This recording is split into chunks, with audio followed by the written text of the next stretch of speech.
I can hand you an argument that is so obviously invalid that even a small child would accept it. And yet every tool we've built using propositional logic will call it invalid. How can our logic be so blind in this simple case? Let's consider.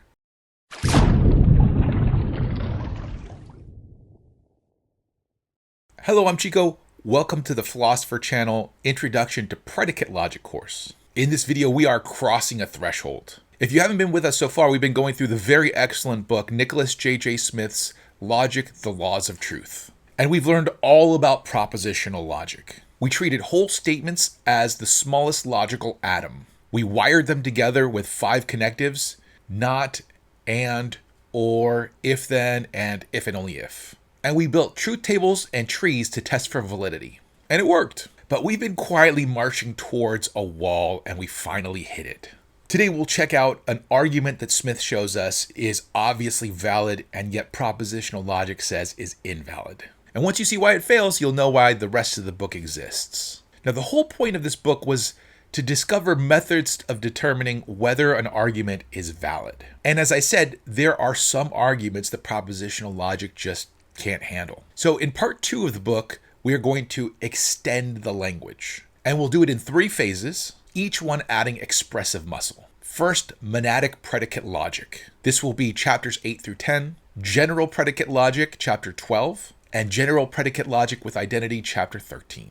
Within each stage, we're going to repeat the same 3-step ritual, and it'll look like this. First, we'll introduce an extended language, new symbols. Then we'll give it a semantics. We'll spell out what a possible way of making a proposition true or false is, and what it takes for a proposition to be true or false in each scenario. This will let us define validity precisely. In every scenario where the premises are true, the conclusion is true, plus equivalence, and so on. Finally, we'll extend the tree rules, so trees can test validity and equivalence in our richer language. So basically, we're doing what we did in part 1, only we are feeding our logic language some richer tools. Now, it would be good to stop here and point out something that Smith notes in a footnote. In propositional logic, a possible scenario, a possible way of making propositions true or false, was just a truth table row. A row is fixed by truth value assignment to basic propositions, and the connective truth tables do the rest. Now, hold on to that idea, because in predicate logic, the whole notion of a scenario is going to get a major upgrade. It becomes what we'll call later a model or an interpretation. But the job it does, being the thing we quantify over when we talk about in every scenario, stays exactly the same. And one more note. You might wonder why we split off monadic predicate logic as its own stage instead of just diving full steam ahead. Smith gives 2 reasons. The first is purely pedagogical. The learning curve is flatter if you get it in stages. But the second and more interesting reason is this. Predicate logic is not a monolithic block. It has a modular structure. You can add one feature at a time and see what each one does for you. And that in itself is genuinely illuminating. You get to see, for example, when we add many place predicates, that we unlock the possibility of relations. So keep that modular idea in mind. It's a nice way to not feel overwhelmed. We're basically assembling a machine 1 gear at a time. So let's get into section 8.1. Now look at this argument. All Kelpies are dogs. Maisie is a Kelpie. Therefore, Maisie is a dog. And apparently Maisie is Smith's actual dog. A Kelpie is an Australian breed of dog, and Smith is from Australia. Now, is this argument valid? Obviously, yes. If all Kelpies are dogs, and Maisie is one of the Kelpies, then Maisie has got to be a dog. In fact, back in section 1.4, this was an example of an obviously valid argument that Smith gave us. But let's translate this into propositional logic and see what we get. Each one of these propositions is a basic proposition. It's not a proposition created out of multiple propositions tied together with connectives. So we'll have to symbolize each one individually. We'll say all Kelpies are dogs is K, Maisie is a Kelpie is M, and Maisie is a dog is D. That gives us K, M, therefore D. But now in propositional logic, that is obviously invalid. In fact, we could look at the truth table here. K and M can be true, and the conclusion D can be false. True premises, false conclusion, that is invalid. So propositional logic looks at one of our gold standard valid arguments and says it's invalid. We've got a problem. It is worth saying here, in case you were worried, that propositional logic was actually built this way. This is not a failure, this is a feature. Everything we learned in propositional logic is still true. The point here is that propositional logic is incomplete. It captures validity that flows through connectives. But there's more validity in the world than just that. And propositional logic just can't see that. So we're not tearing down everything we learned in part 1, we're actually extending it. So let's do what propositional logic can't do.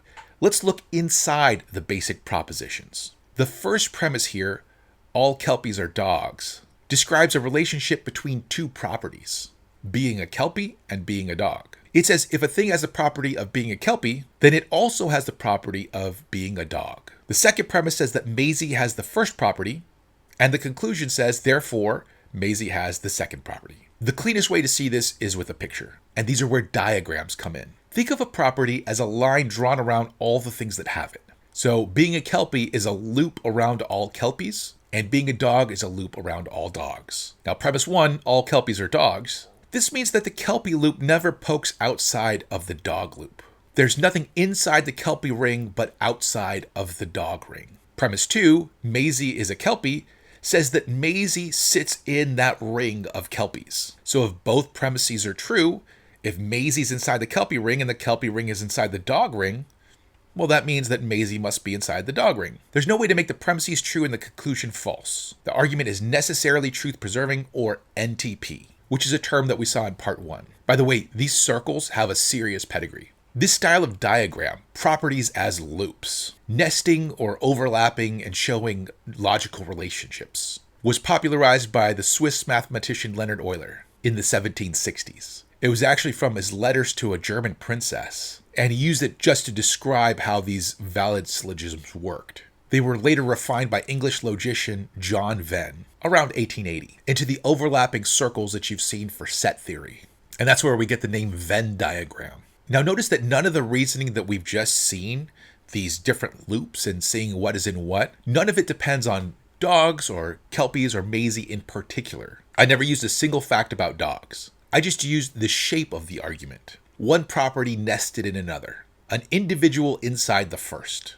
So it's the structure here that does the work. So we can strip out the individual details and write just the bare form. For any properties P and Q and individual A, if all P's are Q's and A is a P, then A is also a Q. The argument here is valid in virtue of its form alone. Now what we see here is actually what was originally called a categorical syllogism. This dominated Western logic for over 2,000 years, originating with Aristotle. Aristotle's logic was a logic of terms, subject and predicate. All A's are B's, some A's are B's. And he could handle arguments in this form beautifully. This particular pattern, with a universal premise and an individual, is a close cousin to the mood that the medievals nicknamed Barbara. So in one sense, we're not inventing anything new. We're recovering something ancient that propositional logic, for all its power, had thrown away. The tragedy of the 19th century logic was that you had to choose between Aristotle and propositional logic. We'll come back to how this got resolved. But if you're really interested in Aristotelian categorical logic, I highly recommend Peter Kreeft's Socratic Logic. In fact, I think after I'm done with this book, I might go through that one because that one is excellent. Okay, now let's take the same two ingredients and just swap some things around. All Kelpies are dogs. Maisie is a dog, therefore Maisie is a Kelpie. Is this valid? No. And you can feel it immediately. Maybe Maisie is a beagle. Then she's in the dog ring, but not in the Kelpie ring. So premise 1 is still fine. All Kelpies are still dogs. Premise 2 is true. It is the case that Maisie is a dog, but if Maisie is a beagle, the conclusion is false. And notice Smith's careful point about validity here. It doesn't matter whether Maisie actually is a Kelpie or not. Maybe it's the case that she is a Kelpie and all three propositions happen to be true. The argument would still be invalid. And that's because of just the mere possibility of the beagle situation. Premises true, conclusion false. That's enough to sink it. Validity is about whether a counterexample is possible, not whether it's actual. So validity here depends on the internal structure of basic propositions, the parts inside the all Kelpies are dogs, and on which of those parts recur where. But again, propositional logic doesn't give us any handle on the internal workings of basic propositions. So we need a richer language that can actually look into those things, while still keeping the connectives of the propositional logic. How do we build this language? Well, we don't want to any longer treat stuff like all Kelpies are dogs and Maisie is a Kelpie as if they were just structureless propositions. We want to make sure that we see that they have logically significant parts, and we'll want symbols for those parts. So here's the plan. We'll take the language of propositional logic, PL. We'll remove the symbols for basic propositions. That was the capital letters A, B, C. In their place, we'll add symbols for the internal components, but we will keep all 5 connectives. By the way, we should distinguish between simple and basic. Simple means has no parts. Basic means has no propositions as parts. So when we said that propositional logic used basic propositions and connectives, we weren't saying that those basic propositions had no parts within them. We were saying that they had no parts within them that were propositions. In EndNote 3, by the way, Smith points out that it's not strictly necessary for us to get rid of our capital letters for basic propositions. You could keep them alongside the new symbols for the new components. And in 12.1.2, he'll show us how to do this, but he doesn't do it here for cleanliness sake. Now let's look at the roadmap going forward. We start with the simplest kind of basic proposition, and we pull out its parts, a name and a predicate. Then we see how far we can get representing propositions using just those and our old connectives. We'll eventually hit a wall. We'll find that we need more, and we'll call these quantifiers and variables. We'll add those, push further, hit another wall, and so on. We'll only add things when we find that we need them. Before we close, let me zoom all the way out here, because this move that we pulled is one of the most important in logical history. For roughly 2,200 years, from Aristotle to the late 1800s, Western logic was essentially 2 separate traditions that never fully merged. You had Aristotelian term logic, which we were talking about before, the logic of subjects and predicates, of all A are B. It could see inside the atomic propositions, subject versus predicate, which is exactly what we need for the Kelpie argument. But it was awkward with connectives, and essentially couldn't handle relations, or multiple layers of generality. Famously, it struggled with propositions like every boy loves some girl. Then Stoic or propositional logic, the logic of whole statements joined by connectives. This is the part 1 of our book, and it was first systematized by Stoics like Chrysippus. It was powerful with things like if, and or, but completely blind inside the atom. Each one saw what the other one was blind to,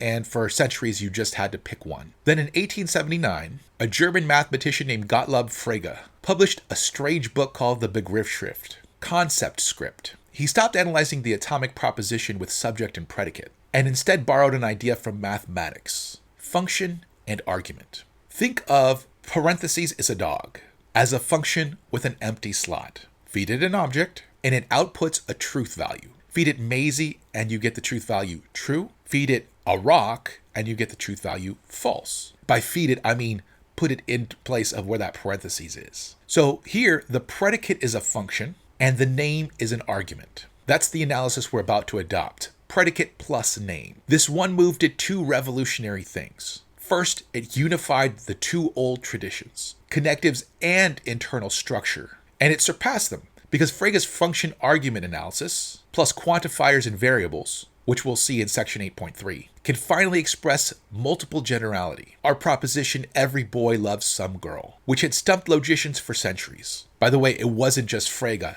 American C.S. Peirce developed quantifier notation independently. And actually, a lot of the notation that we're actually going to see, the upside down A and the backwards E, via Peano and Russell, came through other hands. But the conceptual break is Frege's, and it's the foundation of every logic course taught since. So we threw away the letters for basic propositions, A, B, C. Next time we'll figure out what we put in their place. Don't forget to subscribe and hit the notification button so you know when that next section drops, and I'll see you in 8.2. Adios.